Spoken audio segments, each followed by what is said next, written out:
actually satisfying the needs of the page and then my own personal artistic needs, because they were crazy. I mean, like, I would literally finish a page, and I would come in the next day, and a face would have been erased with a smiley face put in saying, try again.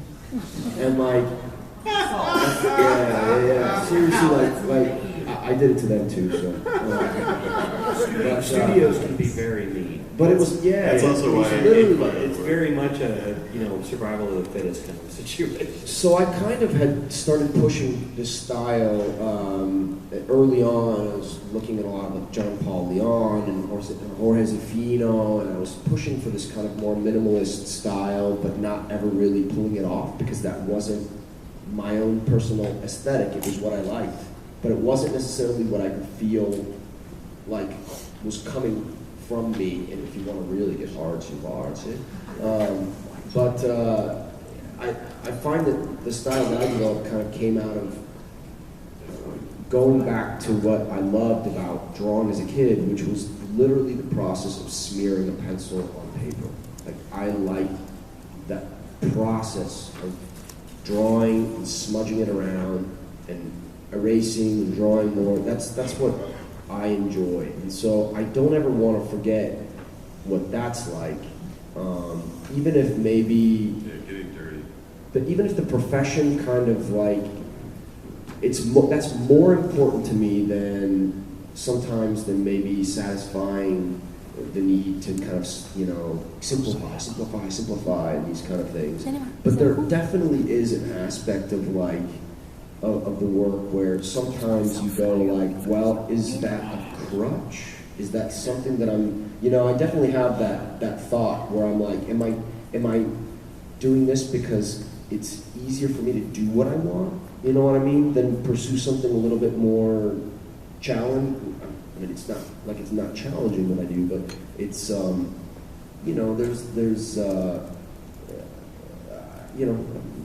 my head's a bag of cats. I mean, it's just,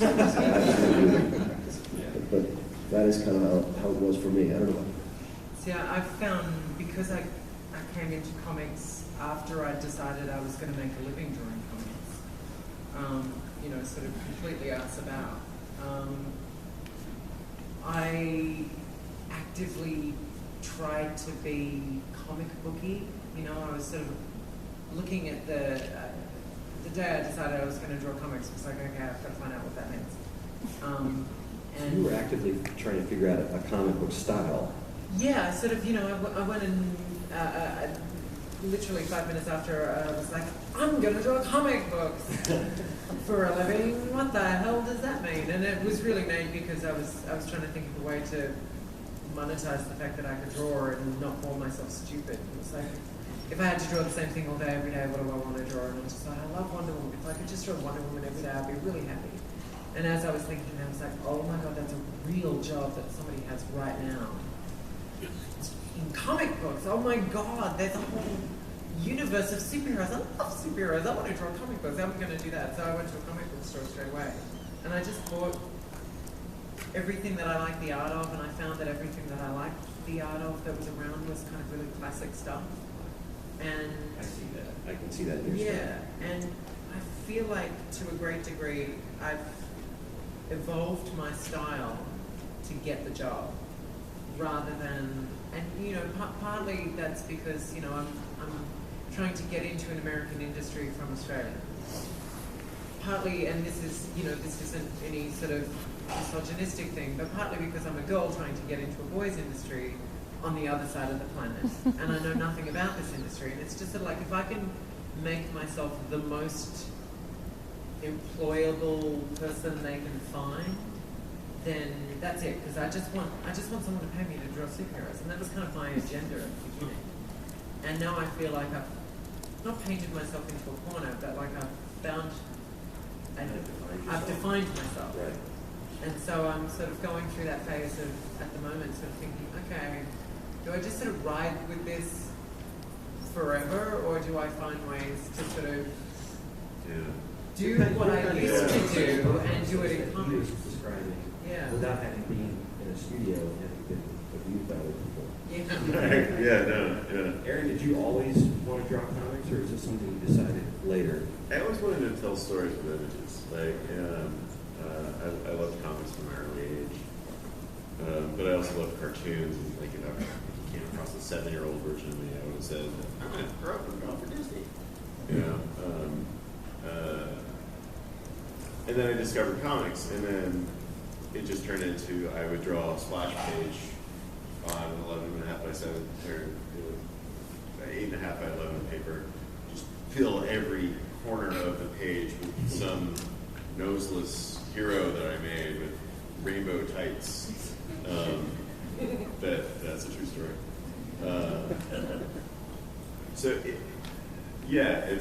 It's always been in my intent to tell stories with art. Being really practical, I didn't have Nicole's gumption to say, I'm going to make a living doing this. Yeah. I said, I'm going to make a living and maybe do it someday. Gumption? I call it arrogance and ignorance. All right, so we're getting near the end of the panel. I want to throw it out some more audience questions. I tell you what, it looks like we got a few. If there's any way you could maybe just walk up to the microphone and ask your question, that would be helpful. It is on? All right. My question was actually for Nicola, because I know we talked about this earlier. You do your prelims on the back of the page backwards. Yeah.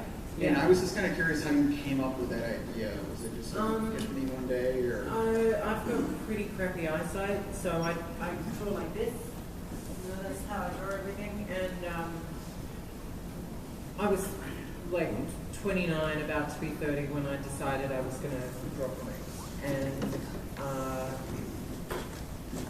I hadn't drawn for about 5 years, not much, except for when I was on the telephone and I'd start drawing eyes. I just, really not very much for a long time. And because I was out of practice, and because I draw too close to the page, when I would sit back, everything would have a slight lean to it. It would be sort of stretched in that direction. And because I was doing it all the time, I just couldn't see it anymore. And at one point, I saw it in a mirror. I used a light box or something or other. And as soon as you flip it over and the lean is in the other direction, you can't not see it. And so it started off with me doing that to correct that lean. That I would do that to sort of, pull everyone back into shape. And eventually I just sort of found myself sort of doing all my roughs on a separate piece of paper and then light boxing it onto the finished paper, because I like everything to look really clean and finished and polished and, way more than it needs to be when it's going to be inked. But that's my control freakiness zeroing in there rather than inflicting it on the colors. And after a while of doing that, I just found myself with all of this extra paper that was just building up, and I would think, should I just sell batches of all these roughs, or should I just throw them away? They've got to get out of my workroom because I just don't have space for it.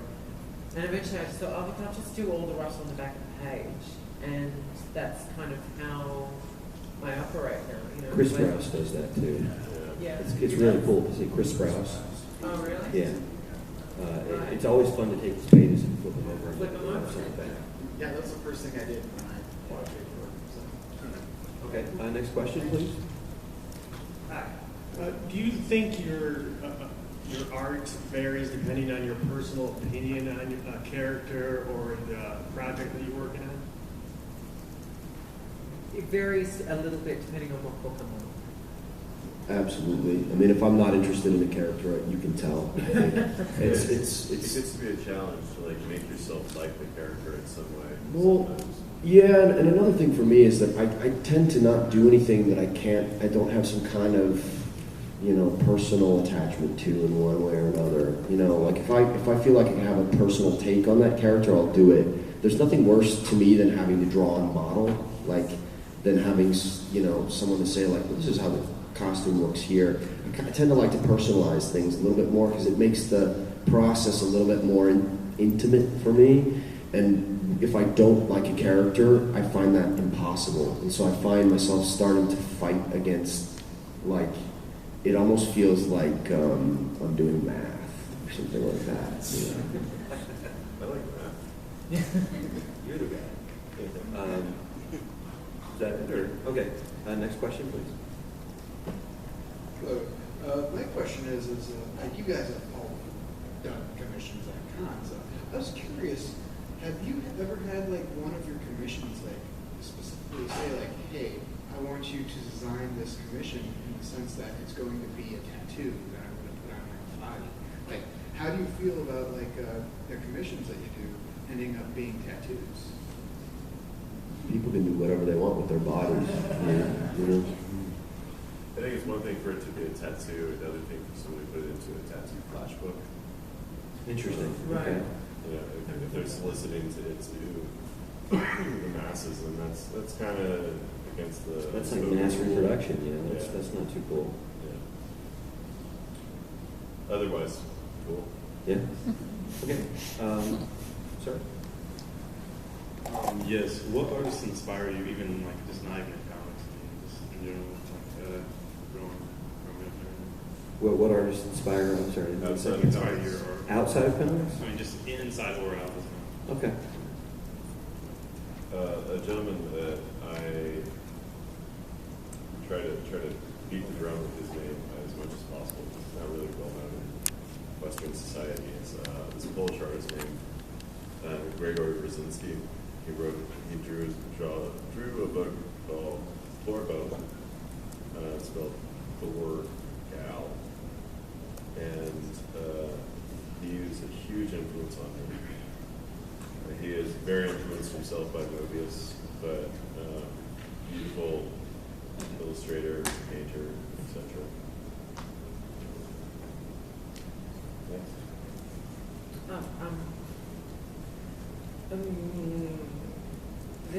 There's a bunch of sort of career artists and sort of late 19th century artists that sort of get me going. And I'm really into sculpture. You know, I love form. You know, when I'm drawing, even though it's 2D, I think very 3D. And you know, I've done a little bit of sort of sculpture stuff before. Nothing terribly exciting. It's been a long time, but I love the tactileness of sculpture. So sculptural artists really get me going too. Yeah, definitely Norman Rockwell, early 19th century illustrators, 20th century illustrators, sorry. J.C. Leyendecker, Herbert Paus, those guys I like quite a bit. And I also, you know, I'm a big fan of Caravaggio, so yeah, there's a lot of great stuff outside of comics. Yes. Hey, so you guys have talked a lot about the different kind of work you'll take or the schedule. I was wondering if you could talk a little bit towards how you guys deal with deadlines or how you guys keep yourself motivated to hit that mark every morning.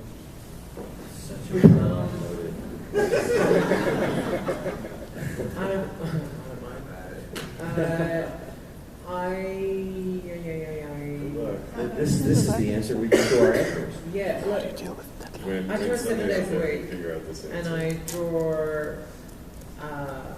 draw 5 pages every 7 days when I'm not being interrupted by going to cons or having a day off. You know, I reckon I probably draw 345 days a year. And I'll always have like something playing to keep me entertained. It'll be a podcast or it'll be music or it'll be the radio or whatever. And sometimes I'll go through a really long stretch, particularly when I'm drawing over Christmas or when my husband is on the holidays and I have to still sit at home and draw, where I'll have like seasons of TV shows that I'll play on, you know, once a year or once every 18 months, The West Wing comes out. It's like 7 seasons. That'll keep me going for a while. Buffy. Yeah, Buffy, Angel, Battlestar Galactica, I just got an American Netflix account about 6 months ago, and I haven't You're turned it gonna off set for a yet. while. I haven't set for a while, and you know, I'm playing on a lot of shows that I don't know, but I'm not terribly invested in. Like at the moment, I'm halfway through Supernatural. I couldn't give a crap, but you know, having that sort of constant narrative turnover keeps me sitting at my desk when I would like to fall asleep or go away and do something else, because the narrative that I'm working on is really slow. You know, I'm spending at least a day on each page, and that can be very slow going when what you're actually drawing is a very fast moving moment. It's just, it takes you a really long time to Do achieve you- that. Yeah, what you listen to also affects what you're drawing. Do you find that like what you watch in the studio, it can't be stuff that you have to watch? 'Cause Oh, I- yeah. I Anything can't- where I it's can't really watch talky. anything. Yeah, I mean, I'll have stuff playing that I've maybe seen 100 times. Yeah. Yeah. Well, that's I miss that's- subtitled movies. Can you listen to anything while you lay pages out? Because I No. can't. No. I can't do it. I can listen to music. I used to be able to. I can't anymore. Yeah, everything has to be off when I'm My around. dog's barking. On the weekends, my husband comes into the room, he wants to start talking to me, and I'm like, just shut up, I'm up there. Yes, sir. Honey, I am so nice. Hi.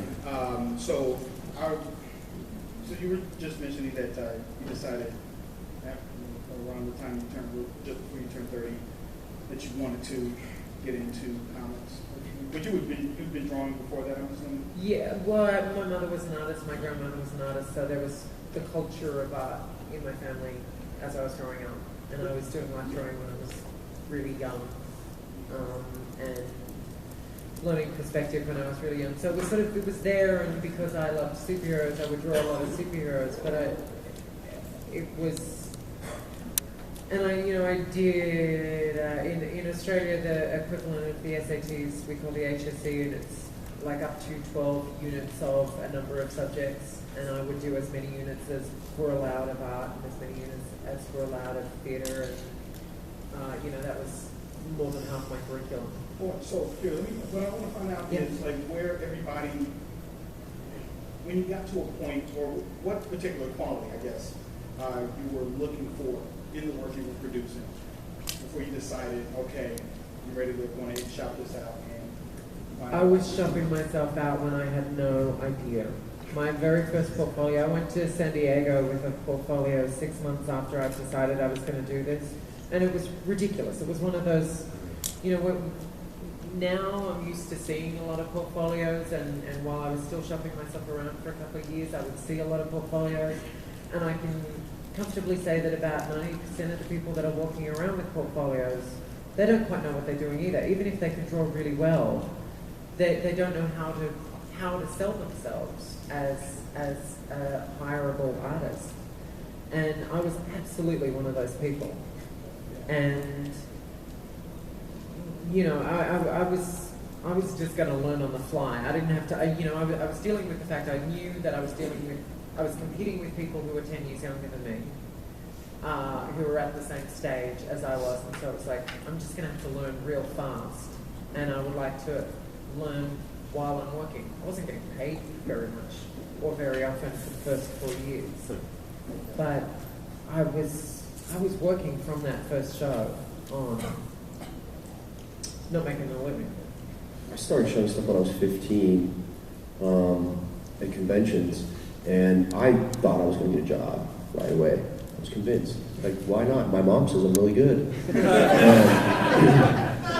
So I was literally taking these horrible Image Comics kind of styled pages around,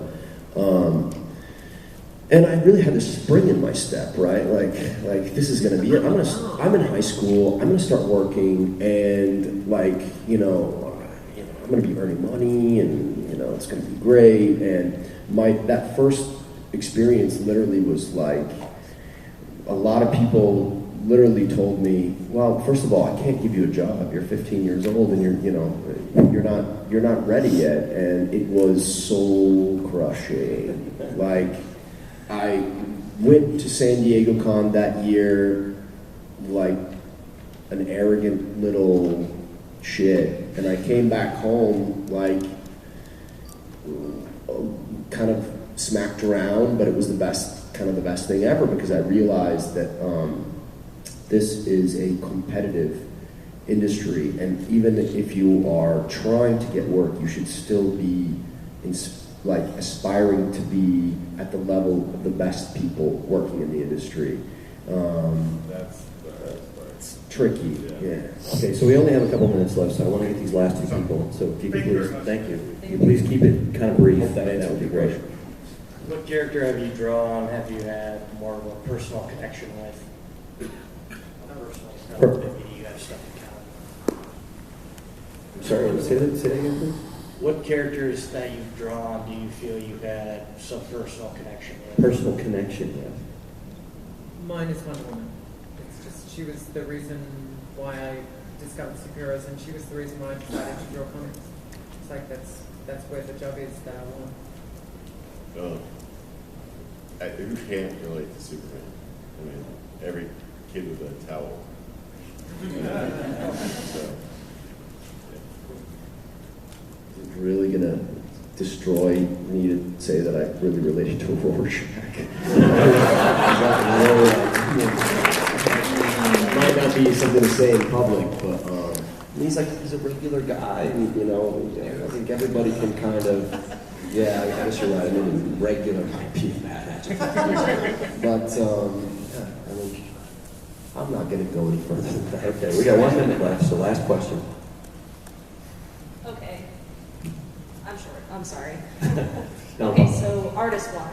We all get it sometimes at the most inconvenient times. How do you guys try to break that funk, get that one panel to work besides all the drafts you've had to do of it? I Leave throw it myself till next into time. another medium. Oh, really? Yeah. Nice. Get your head out of that particular medium, and not necessarily try to capture what you're trying to capture. Just play around with something else. Get the juices flowing in different ways, and then come back to it and be calm, relaxed, and focused, but don't get anxious about it. It's the same thing. I exercise. I walk. That's what I do. I walk. Yeah, I start a fresh page. I work on a 7-day cycle. I start a fresh page for the first 5 days, and then on the 6th and 7th day, they're my catch-up days, where I fill in the backgrounds that I haven't done, fill in the panels that I haven't done, and usually the panels that I've left are the ones that I'm just not convinced I'm selling properly. I haven't nailed it, so I'll leave it blank, or I'll sort of rough it out a little bit, and it's like, I'm not convinced, I'm going to leave that. But it's like that, I don't want to lose the momentum. So it's like, keep going to the next thing, keep going to the next thing. And usually by the time you come back to it, you've got a completely fresh perspective, and you can then think outside the box, and it comes to you. All right, well, I wish we could go on for another hour, but that's the end of it. So how about a round of applause for Thank you all. Sorry,